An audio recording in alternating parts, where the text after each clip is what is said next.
Now let's come back to the Temple of Serapis. Lyell is correct. The land sunk. However, his idea that a local flood can produce the layers around the world is nonsense. It doesn't work. Here's why. Here's what Lyell did not know. Now, of course, we got the Grand Canyon here. Down at the bottom of the Grand Canyon, you'll see this layer right here.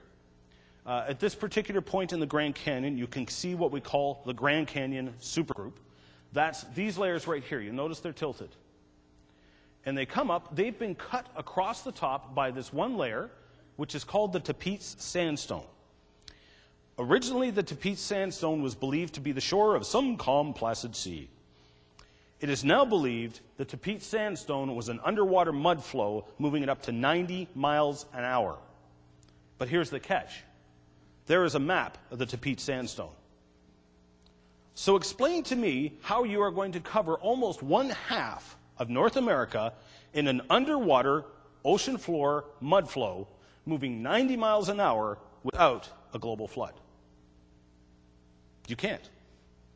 It demands a global flood. What I brought with me today, if I can find it, here it is. This is also very interesting.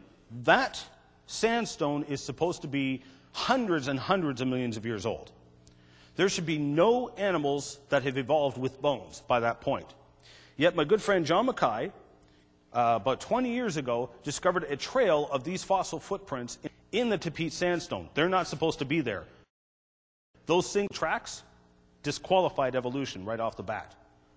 They've been systematically ignored by the scientific community, which is why I brought it cast here today, so you could see it for yourself. Interestingly, you'll notice that the Tapeats sandstone also outcrops in my homeland of Ontario, Quebec, New Brunswick, Nova Scotia, Newfoundland, etc.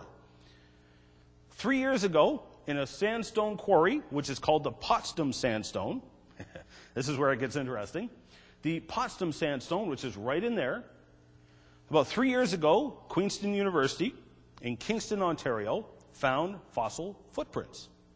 They're not supposed to be there.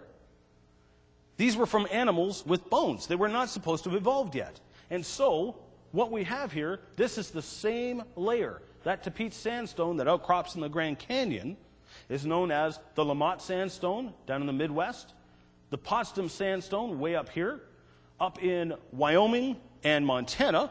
I went there myself personally. There's the basement rock, and there is what they call the Flathead sandstone. It is absolutely identical to the Tapeats sandstone. It gets better than that. Okay, this is a model we just finished building at the Akron Fossils and Science Center. I was using it because it's easier to see. You can see the tilted layers here of the Grand Canyon supergroup. There's the Tapeats sandstone. And above that is a layer of green shale called the Bright Angel shale. Now in the supergroup right here is a layer called the Chenoumo quartzite. It's a very hard rock, actually very pretty rose-colored rock. And within the Bright Angel shale, we have chunks of that rock that have been ripped up and transported that are the size of small cars. The Bright Angel shale, again, was supposed to be the bottom of a calm, placid sea. How is a calm, placid sea going to rip up blocks that big, transport them hundreds of meters, and bury them in suspension in the mud flow? It's not going to. Once again, this is evidence of gigantic catastrophe. When you take a look in the Grand Canyon, this is the Bright Angel shale. It's a very distinct olive green color. Let's head back to Wyoming, where I just showed you. There's the sandstone, and there is the exact same bright green or olive green shale. Exact same formation. We're talking continental global flood of massive catastrophe. It's profound evidence for a global flood. Now, this is a map of what is called the Austin Chalk. And it was actually an anti-creationist who pointed this out, interestingly. Dr. Derek Ager talked about this. Everywhere you see the red is roughly where they believe the Cretaceous seas were. The Cretaceous period is the time of the dinosaurs. Okay? So everywhere you see red in the map is where they believe these Cretaceous seas are, and where we now have what is called Cretaceous chalks. These are the deposits left behind by these supposed ancient seas. And here's what Lyell didn't know. The chalk, of course, is named after Austin, Texas, where it's very predominant. This is in Glen Rose, Texas. It's a very white, yellow, chalky marl. And here it is in England. Outcropping is the White Cliffs of Dover. It's the same layer. Follow across the English Channel, you get over to France. The same layer, outcropping on the other side of the English Channel. You head on over to Germany, it outcrops as the Solnhofen Formation, which is very famous for fossils. That's where Archaeopteryx came from. That's where this fossil dragonfly came from. This is a layer that goes around the entire globe. So here is the catch. Lyell says it was a local flood. How can it be a local flood and make layers on literally every single continent on the planet? It even outcrops in Australia as the Gin Gin Chalk. It can't happen. Now here's the real catch. If Lyell is correct and the land sunk, every single continent sunk at the same time. That is impossible tectonics. And guess what it does? Makes a global flood. You can't win for losing. In either case, you have a global flood. This is what the geological evidence suggests. You have to have a global flood. Okay, now I mentioned this last night. Some of this will be repeat if you were here last night. But I wanted to cover this in a little more detail than I went into last night with the children. I kept it simple for the children. But the evidence from Colorado, Utah, Wyoming, and all those areas is profound. So here's the dig, which you saw again last night. There's the truck for scale. There's the dig site itself. And again, just the sheer number of bones is just astounding. Every single one of these flags is a bone. That plastic, bone. Everywhere you see any of the either plastic or plastered gauze is all dinosaur bones. We had anywhere from 3 to 30 bones per square yard. Unbelievable numbers of dinosaurs. What we do is we dig them up. Jordan is working on a dinosaur bone there, which is the same size as my leg, one bone. And again, bone, bone, bone, bone, bone, bone, bone, bone, bone. This was a big, long, platy bone. We hadn't identified it yet when I was there. But what we try and do is dig around it, and we package it in tinfoil. And that's to protect the bone. We then encase it in a plastered jacket. And that's so we can transport it to the lab, where we then take it open and systematically remove the bones. It's a very tedious process. It'll be years before you actually get enough bones for one dinosaur. Years worth of work. This is 100 miles away in Utah. This is Dinosaur National Monument. And if you were to take a walk from our dig site to here, you would walk from dinosaur dig site to dinosaur dig site to dinosaur dig site. It's all the same layer. Probably millions of dinosaurs. And when you go to Utah, you can, if they ever open up Dinosaur National Monument again, I hope they do, it's a profound example of evidence for the global flood. When you take a walk inside, all you see is dinosaur bones by the dozens. So this quarry has now been abandoned and turned into a national monument strictly for display. And you can walk right up to these bones and get your picture taken with them if you want, including right down there. So you'll please notice they've all been ripped apart. They've been dismembered. Now, when you go to the Royal Tyrrell Museum in Alberta, they try and explain this away as some kind of river. I don't doubt that it was water that did this, that buried them and ripped them apart. The most common fossil there is not dinosaurs, but fossil clams. And you'll notice that these clams have been buried closed. They've been buried alive. What happens when a clam dies? It opens up and it disintegrates. These clams have been buried alive. Now, these ones actually came from the Paluxy, again, that Austin chalk layer. But you find fossil clams like this in the closed position literally all over the world. Were you aware that the top 3,000 feet of Mount Everest is covered in fossil clams in the closed position? It's a global flood. It's obviously a global flood. So the clams provide a big clue. It was clearly water that caused this.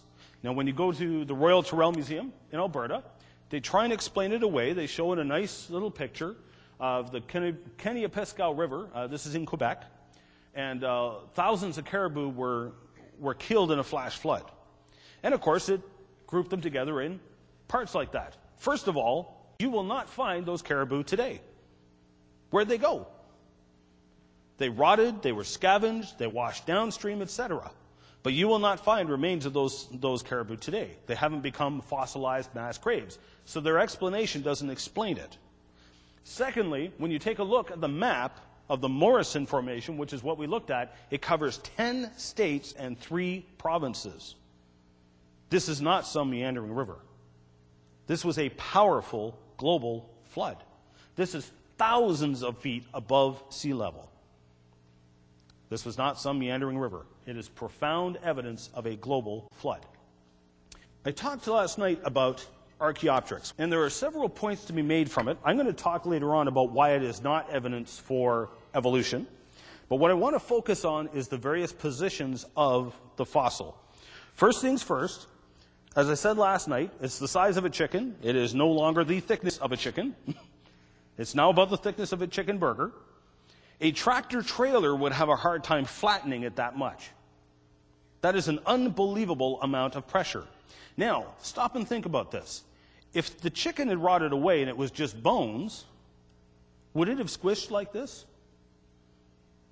No, because the mud would just go through the bones. So clearly, the flesh was still there when it was crushed. But in order to crush it that thin, you're going to have to pile a mountain on top of this thing.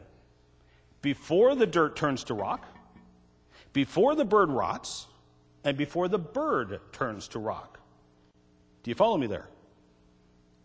So this is once again profound evidence of catastrophe. This is not long and slow geologic processes. We cannot be expected to believe that this bird hung around for millions of years without rotting or turning to stone, while slowly and gradually large amounts of dirt got piled on top of it. Impossible.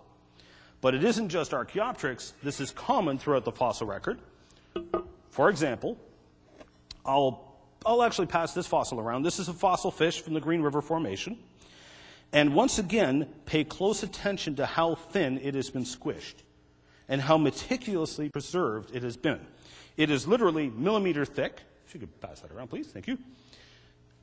And it's very common in the fossil record to see that. Again, fish disintegrate within days. Actual scientific experimentation has shown the fish will dissolve and disintegrate within days. Even if you remove the scavengers, they're gone. However, you'll notice there are 22 fish on that slab. Again, this is part of the Green River Formation. If you look in the middle, you can actually see another layer of fish in the middle of the layers. And if you flip it over, it is nothing but fossil fish. Nothing but fossil fish. Stop and think about this for a second. You've probably all seen the National Geographic videos where you have schools of fish darting and swimming in unison. How on earth are you going to bury a school of fish like that in a mud flow? Because that is precisely what has happened here. It has to be a catastrophic mud flow. We are talking evidence for a global flood. And once again, a mountain of dirt has been piled on these fish before they rotted, before the sand turned to rock, and before the fish turned to rock. It is a global catastrophe, not some long and slow geologic process. Now, coming back to Archaeopteryx, aside from the geologic lessons that can be learned from it, you'll also notice that its head is arched back as far as it can possibly go. Now, this is what we call the death pose. It is so common in the fossil record that many have scratched their heads over it for many years. Some suggested that, this dinosaur or bird laid out in the desert. And as the desert heat dried the tendons shrunk and pulled its head back. Impressive sounding explanation. I argued against that for years. I said, well, wait a minute. If it dried the tendons on the back of the neck, what about the tendons on the backs of the legs? They're not pulled tight. The legs will be found in any position. The tails are sometimes found pulled back. Sometimes they're found in any position. So let's take a quick study of the death pose. I got a whole whack of examples here. Now remember, we're going to examine this scientifically. Is it possible the tendons shrunk? This is my good friend Creation Truth Ministries. This is Canadian Museum of Nature in Ottawa. Again, notice the tail and the legs. The tail and the legs, in this case, the tail arched all the way back. The legs, in this case, one in front of the other arched as far back as it'll go. In this case, the legs are pulled up, but the feet aren't pulled down. The tail is still there. The mouth is trapped wide open. In this example, once again, the legs take on different forms. The tail is bent back as far as it can go. The head's arched back really far. Again, the tail isn't arched all the way back. The legs, it's almost as if it was swimming and trapped instantly in rock. That's the way it appears. This is a bird. Again, Fossil Butte National Monument. Pay attention to the legs and the arms. Everything is different each time. Now, I mentioned this last night. Stopped in at the Ostrich Ranch in just between Phoenix and Tucson. I stopped in because I had been told ostriches, when they die, their heads fall backwards. So I stopped in and I asked them, explained my reason for studying this, and the lady was very kind. She said, yeah. She says, we know a chick is sick when it sits there and its head bobs back, and it'll fight it. However, when they die, and I was very clear to ask them about this, when they actually do die, you will find them in any position. That gives you an idea of just how fast these animals have been buried. Lastly, there was an article that just came out just this past year, June, in Paleobiology. Kevin Padian and Cynthia Fox did a whole pile of research that I've wanted to do for years. I've been arguing for years this was a sign of being buried alive and asphyxiated. Well, their conclusions were roughly the same. They said it was a sign of asphyxiation and not tendons drying out. Why? Cynthia Fox was actually a veterinarian. So she took all kinds of tendons, meat, all kinds of stuff, and they salted it, watered it, dried it. They tried to get that stuff to do anything, and it would not react in any way, shape, or form. The only way that the animals could react that way, their muscles could react, is if the animal was actually fighting asphyxiation, etc. So I was very pleased to see that article because it very much confirmed what I've been arguing for years. Lastly, the argument that it was a desert that did this, nonsense, because it's also marine organisms that have been affected. This is a Kechosaurus. I have a cast of one right here, which again, you'll please notice, I've now gotten to study 9 of these. 7 of the 9 have their heads arched to one side as far as it'll go, just like that and just like this one here. But not just marine organisms, not just the Kechosaurus. This is a gigantic fish in the Royal Tyrrell Museum in Alberta. Again, notice the arch on the back. It was in death throes. Look at these fossil fish. Every single one of them is in death throes. Their backs are arched as far back as they can possibly go. This is not long and slow geologic processes. This isn't dead fish lying on the bottom of a sea. These are fish that are being buried alive and being asphyxiated to death. Incidentally, the Green River Formation, there was a scientific article that came out a few years ago. A couple scientists, guess what they concluded? These fish were killed by fossilization. Yep. Basically what they said was that minerals were coming out of the water so fast that it actually collected on their gills and asphyxiated them to death, and that is why they're like that. Again, clear evidence of catastrophe, not long and slow geologic processes. And here's another couple. This is from the Creation Museum in Kentucky. Again, notice the position of the head. Again, AIG Kentucky Museum. Okay. Several anti-creationists try and argue against the idea of a global flood using various evidence. I want to introduce you to something that's called cross-bedding. And has anybody here been to Zion National Monument? I'm curious. 1? 2? That's it. Okay. If you get the chance, when you go to Zion National Monument, you can see cross-bedding everywhere. Very pretty. It's awesome to look at. Phenomenal to visit. You'll also see cross-bedding like this in the Coconino Sandstone of the Grand Canyon. Now notice, it's layered. There's a layer. There's another layer. There's another layer. And there's a layer on top of that. Within those layers are these strange angled cross beds. Now, if you take a close look at the cross bed, you'll notice it has 3 parts. It has a top set, the slope, which is the foreset. The top set is the curve, where it curves down. The foreset, and then the curve, which levels out at the bottom. So top set, foreset, bottom set. Now, some of these layers are literally thousands of feet piled high on top of each other. Okay, and there's a good close look at the bottom set. Again, this is at Zion National Monument in Utah, I believe it is. Now, within the Coconino Sandstone of the Grand Canyon, you will see fossil footprints. I got a couple of those right here. So this is Coconino Sandstone right here. And these fossil footprints, which were apparently either from an amphibian or a lizard, nobody knows because we weren't there, the fossil trails tell a lot of stories. Number one, and this is really unusual, they only ever go uphill. It's kind of strange. Why would they only go uphill? Often, they'll go uphill by going sideways, what we call crab tracking. You know, crabs walk sideways. So they refer to it as crab tracking. The toes are pointing uphill, but the creature is trying to walk uphill going sideways. It's clearly fighting something. What? In other cases, you will see the tracks go from very deep to shallower to claws only to completely vanishing, all within a few feet. So from an evolutionary point of view, what on earth is going on here? Did it grow wings and fly away? Did it tiptoe through the desert? What on earth is going on here? The conventional interpretation of these crossbeds is that they are fossil sand dunes. And in fact, when you go there, that's what they tell you at Zion National Monument. Look at the millions and millions of years of fossil sand dunes. Well, first of all, how do you fossilize a sand dune without a whole pile of water? Stop and think about it. Lastly, this does not explain the fossil footprints. This is a real mystery. Why would they only go uphill? Why would they go to tippy toes and then completely vanishing, all within the space of a few feet?